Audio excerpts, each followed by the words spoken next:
Bonsoir à tous, bienvenue dans votre journal. À la une ce soir, complicité de prise illégale d'intérêts, détournement de fonds publics, deux chefs d'inculpation contre le sénateur-maire Jean Germain, mis en examen jeudi dernier dans le cadre de l'affaire des mariages chinois.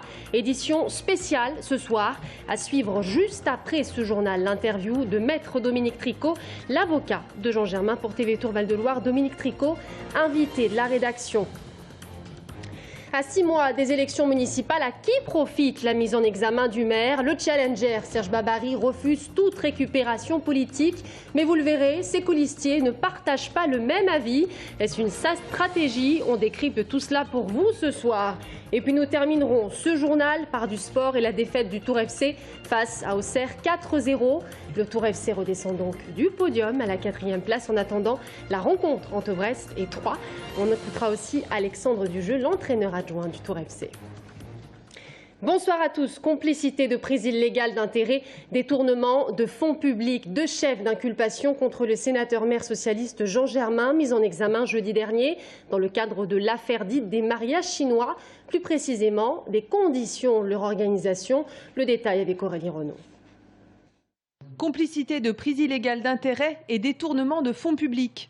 Deux chefs de mise en examen signifiés à Jean Germain mercredi soir au palais de justice de Tours après 11 heures d'audition par les 3 juges d'instruction chargés de l'affaire. 1 an et demi après le début de cette enquête portant sur les conditions de l'organisation des mariages chinois, les juges veulent obtenir des réponses à 2 questions.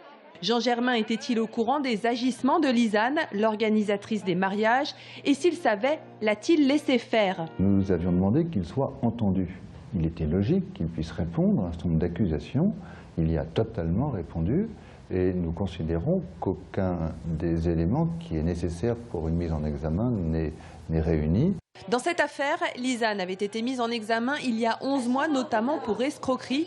La justice s'interrogeant sur la légalité d'une somme de 750 000 € facturée à la ville de Tours qu'elle avait perçue pour organiser ses mariages.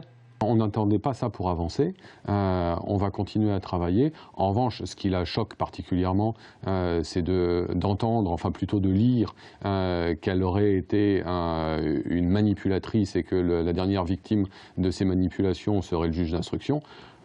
Venant de la bouche, ou plutôt de la plume du conseil de Jean Germain, alors même que Lisanne a passé 3 mois en prison, c'est relativement malvenu, puisque pour l'instant, elle est la seule à trinquer et en tout cas à avoir une privation de liberté. La peine maximale encourue pour complicité de prise illégale d'intérêt est de 5 ans d'emprisonnement et de 75 000 € d'amende. Le détournement de fonds publics, lui, est passible de 7 ans d'emprisonnement et de 100 000 € d'amende. Et une mise en examen qui suscite de vives réactions au cœur de la classe politique. À gauche, Frédéric Thomas, François Bonneau ou encore Laurent Baumel rappellent leur confiance en Jean Germain et laissent le soin à la justice de faire toute la lumière sur cette affaire. On les écoute au micro de Brian Bock. Tout le monde s'y attendait, Jean Germain le premier. Je remarque que par rapport à des choses qui étaient annoncées terribles, etc., ça n'est absolument pas des charges considérables qui sont aujourd'hui évoquées. Il y a beaucoup de gens qui sont mis en examen, et puis il y a des non-lieux. Bon. Alors au moment où on est mis en examen, ça fait tout un buzz médiatique, et au moment où le non-lieu est déclaré, on en parle en général très peu. Mais quelqu'un qui est mis en examen est présumé innocent, je le rappelle. Je crois que Jean Germain souhaitait être entendu par les juges. Il l'a été, donc je crois que pour lui c'est une forme de soulagement. L'affaire des mariages chinois, une affaire qui ébranlait la ville de Tours il y a tout juste 1 an et demi. Depuis, les mises en examen se succèdent dans l'entourage proche de Jean Germain. 6 au total depuis le début de cette affaire. On y revient en détail ce soir avec Aurélie Renaud. 25 janvier 2013, Lisanne est entendue par les policiers d'Orléans. À la fin de sa garde à vue, l'ex-collaboratrice du maire de Tours est mise en examen pour escroquerie, prise illégale d'intérêt et recel de fonds publics. Simultanément, 2 proches de Lisanne sont eux aussi mis en examen. Tout d'abord son mari, Vienne Lokwin, pour les mêmes motifs qu'elle, puis son ex-mari, Mark Chung, pour complicité d'abus de biens sociaux. Février 2013, 4e mise en examen dans l'affaire des mariages chinois, celle de Jean-François Lemarchand, le directeur de l'Office de tourisme, auquel le juge reproche d'avoir recruté Lisanne pour un emploi fictif.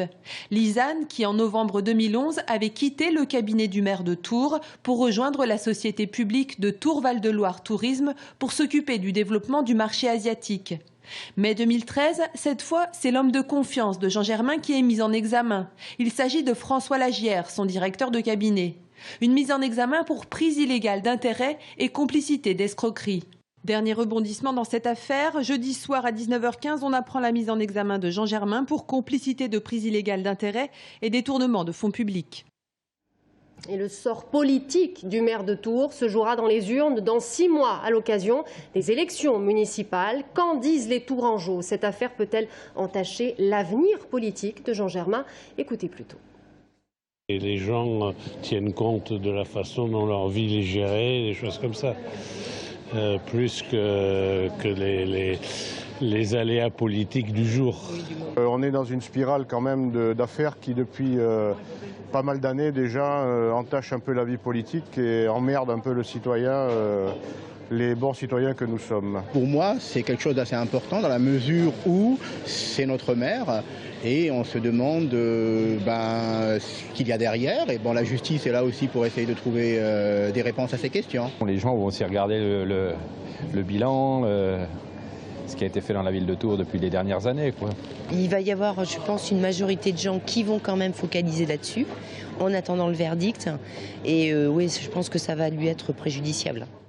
Et à droite de l'échiquier politique, la mise en examen du maire devient un véritable enjeu à 6 mois des élections municipales. Serge Babary, la tête de liste UMP-UDI, le challenger qui affrontera Jean Germain le 23 mars prochain, refuse toute récupération politique. En revanche, ses colistiers ne l'entendent pas de la même oreille. On tente d'y voir plus clair avec Agnès Michaud. Cette mise en examen peut-elle faire les affaires de la droite? Pour Serge Babary, pas question d'utiliser cet argument dans sa campagne. Il dit même redouter que cela puisse venir perturber les débats. C'est pas une bonne nouvelle pour qui que ce soit, c'est pas une bonne nouvelle pour Tours, c'est pas une bonne nouvelle pour le débat, parce que, vous voyez, ça risque de polariser les choses et je souhaite qu'on passe rapidement au vrai problème des Tourangelles et des Tourangeaux. Donc tout ça viendra, j'espère, très rapidement dans les discussions, plutôt que de se polariser sur quelque chose qui est plus du fait divers. Un fait divers qui découlerait d'ailleurs d'une maladresse de traitement, selon ses termes, alors que l'idée même des mariages chinois était une bonne idée. Il l'avait affirmé à l'époque, le maintient aujourd'hui. Mais le candidat aux prochaines municipales s'interroge tout de même sur la stratégie de son adversaire de gauche face à une telle situation. Le Parti socialiste a dicté une sorte de règle qui veut que des élus mis en examen ne doivent pas se représenter. Donc c'est peut-être aussi une pression supplémentaire qui va peser dans les décisions du maire de Tours dans les prochains jours. Du côté de ses colistiers, on est moins mesuré, comme si le clan UMP-UDI s'était réparti les rôles. L'idée est de montrer que Jean Germain n'est pas ou plus à la hauteur des fonctions qu'il occupe et qu'il souhaite conserver. Les Tourangeaux, aujourd'hui, sont conscients que Jean Germain a fait des choses intéressantes pour notre ville. Mais ils sont inquiets. Comment peut-on faire confiance à un maire qui soit a su et a laissé faire, soit qui s'est laissé tromper par des collaborateurs?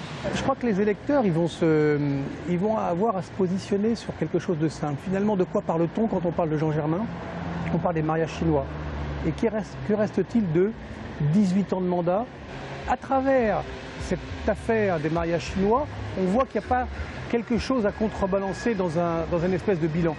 Donc il faut se dire que voilà, ça a existé, ça s'est passé. Bon, il faut maintenant, désormais, il faudrait passer à autre chose. Mais là où l'on se frotte le plus les mains, c'est au FN, qui renvoie comme de coutume dos à dos le PS et l'UMP. C'est pas très bon pour la gauche, c'est pas très bon pour la droite non plus. Regardez la droite traditionnelle, la manière dont elle se porte sans honte au secours de Jean Germain, c'est assez amusant, parce qu'on peut pas dire que du côté de la droite, on est protesté, on est dit quelque chose. On connaît le fameux axe, comment dire, germano-saint-cyrien, si vous me permettez l'expression. Il est là, il est présent. Il y a d'autres personnes de l'UMP qui disent qu'il ne faut surtout pas que cette affaire-là interfère avec les municipales. On se demande vraiment pourquoi ils disent d'opposition, ces gens-là. C'est plaisant, on va dire ça comme ça. Des copinages gauche-droite entre Jean Germain et Philippe Briand notamment, qui discréditeraient à la fois l'un et l'autre. Le scénario rêvé pour Gilles Godefroy, qui espère bien en 2014 tirer enfin son épingle du jeu. Voilà ce que l'on pouvait dire ce soir sur le volet politico-judiciaire de l'affaire des mariages chinois. Dans un instant, Maître Dominique Tricot, l'avocat de Jean Germain, répondra à nos questions.